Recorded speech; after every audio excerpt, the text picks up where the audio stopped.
one school, one social project. Because I mean, sports is important, but why don't we get students to contribute to society rather than by really doing it, rather than just remaining in the classroom? Because now civic education, even though they have these components in the syllabus, but most of the time the students are centered in the classrooms and they're supposed to learn how to be good. What is supposed to be meaning by ethically behavior, ethical behavior and so on. But why don't we have an initiative, possibly a public-private initiative between the private sector and schools where they help facilitate students to have social projects similar to UTM, but possibly on a smaller scale, where they learn how to organize, to manage things at an early stage, possibly at Form 1 or 2, when by the time they complete secondary level, they go on to this in university. Because in several public universities, such as my previous university during my undergraduate, UUM, from what I thought, UKM, they have this system where students have to pass certain papers and only pass certain papers when they organize a seminar or a social activity. But the problem is that students nowadays are engrossed in books so upstream. Do you think that is it feasible for some kind of initiative? I must say that these are very considerate, and perhaps at this juncture, if you want to revamp the entire curriculum, that is going to be a painstaking effort. That might take quite a long time, and we need to change. Firstly, it's not just to change the curriculum, but we have to change the mindset of the people, the educators, and of course the students and the parents. Because all these are the stakeholders, so to speak. These are the people involved in education. Don't ever think that the parents, they are not included, they are not involved. They are, right? And I fully agree with you that in fact, it's time for us to relook at the past system where school, each and every school, more often than not, was then having its own area, its own niche area of sports, right? At least one sport, those things. So now that people are revisiting the same old practice, I think it's a good sign, but make sure that we can do it. We must do it. We must do it with the full commitment. We couldn't afford to leave it. To leave it taking its natural course, because at the end of the day, we need to have, when we talk about, say, one school, one sport, what came to my mind first was, we need to have sufficient trainers. The trainers, the facilitators, they must be in place.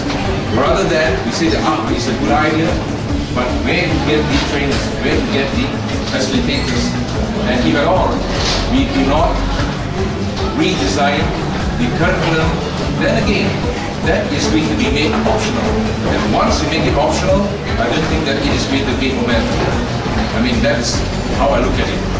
I'm not a doomsayer, I'm not a pessimist, but I believe that if you want to do it properly, with full commitment, and you must design in such a way that, it is ultimately the curriculum itself, the environment is conducive to implementing the progression, right?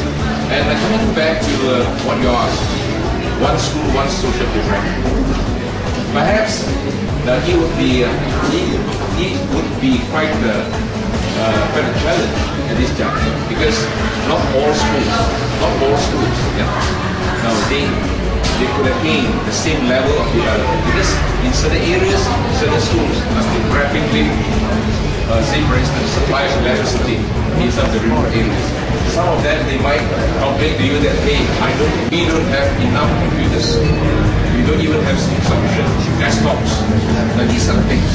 But having said that, why can't we set our sights forward a slightly modified module? Meaning, the students, especially the high school students, the secondary school students, be given the necessary exposure to, for instance, like what, say, rural life is all about, or perhaps when we talk about social initiative, at least let them have a try, or let them have the basic exposure.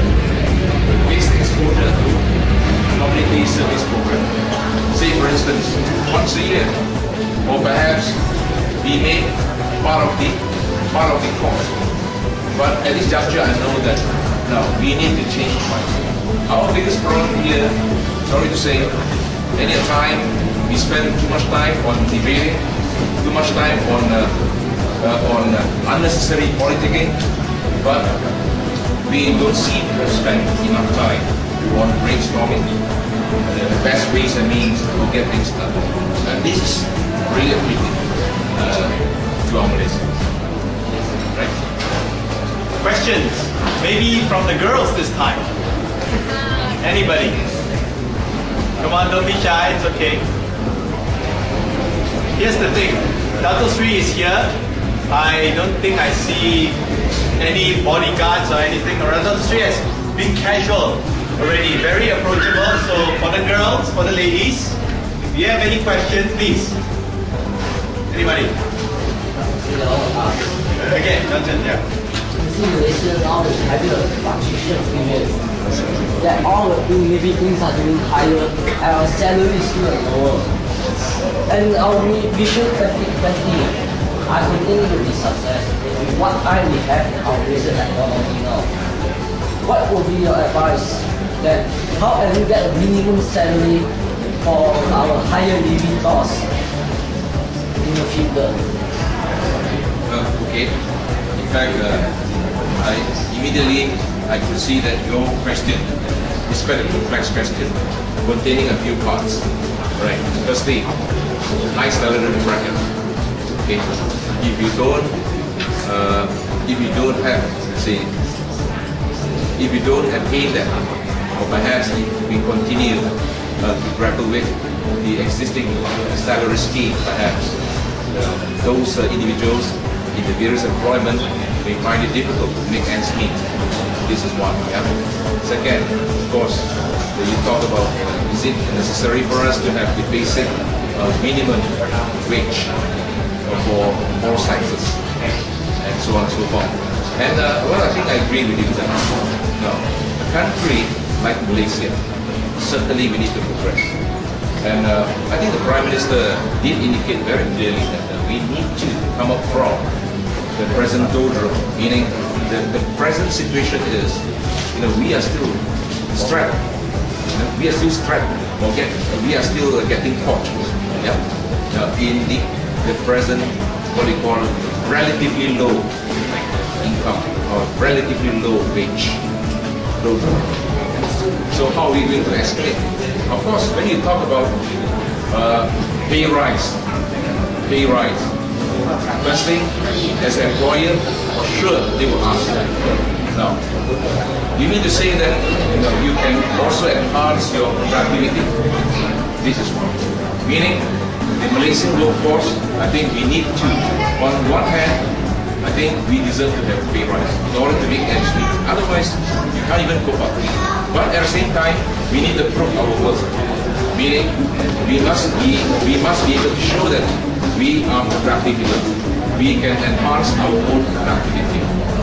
And another thing which I brought up in cabinet when I had an opportunity to speak on this earlier when I was a minister, I did mention about one phenomenon. Everybody here, whether you're from Penang or from Keat or any other parts of Malaysia, you yourself, you might have felt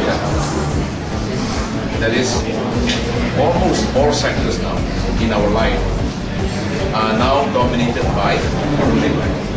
Just now, in fact, on our way here, we were just talking about, the roadside stores. You know that Penang, we have a lot of the Penang delights. Yeah, everything. But I see that most of the stores are now manned by foreign labor. Even the Myanmaris or the Nepalis or even the Bangladeshis, sometimes they can speak quite good local dialects.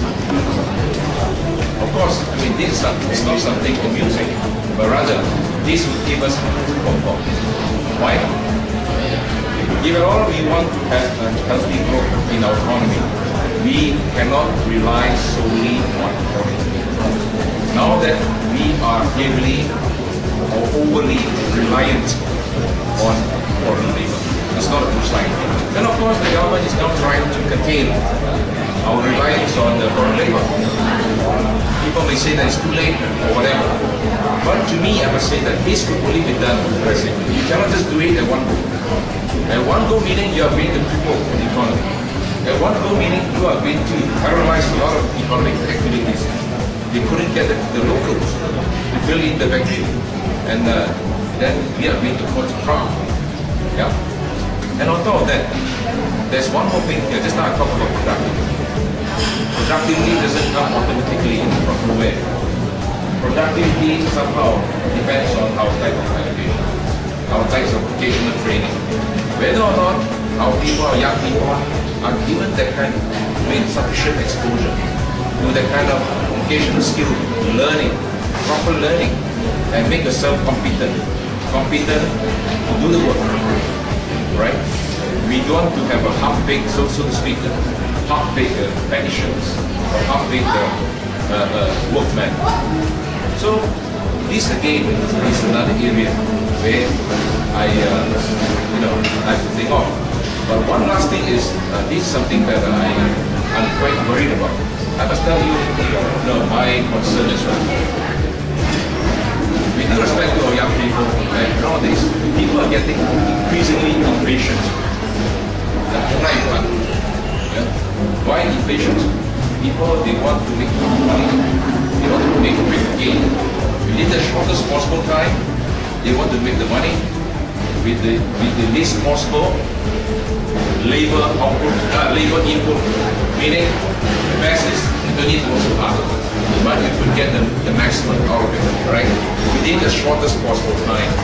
But for God's sake, there's no such thing as an easy game in life.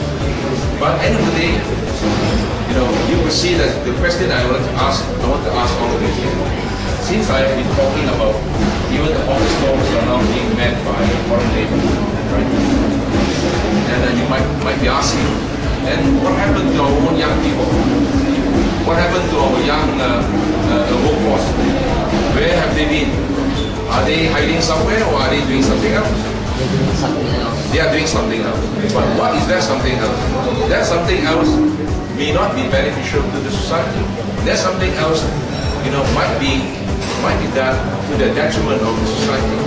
But we are concerned because I want to see that every day, on one hand we have to rely on the foreign labor, and on the other hand our young people, somehow or other, because of the attitude, because of the psyche. That's what I say. People want to have quick gain, then these people might easily be swayed in life, and they may fall easy prey to all sorts of hate crime or serious crime in society. That is the last thing I could ever think of.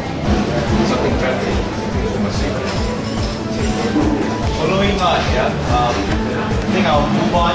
This is a special question where it came from online. It came from one of the Facebook chats. Now, it's actually quite interesting when there was a delegate from Malaysia itself that went to the UN, and actually she said that a lot of our political leaders or public figures today decide on policies that will affect us and not that 20 years time. Now the question here that was directed, Dr. Sri, to share with the crowd here is, how do you think us youths, especially those around here, starting with Penang, how do you think we can affect the policy making in the public sector? Because given our relatively younger age and given Dr. Sri's experience in both relevant ministries, Youth and Sports and Ministry of Higher Education, how do you think we youths can affect policy making? Any ways or any methods Dr. Sri can suggest? Well, in fact, I must say that it is quite thought-provoking phenomenon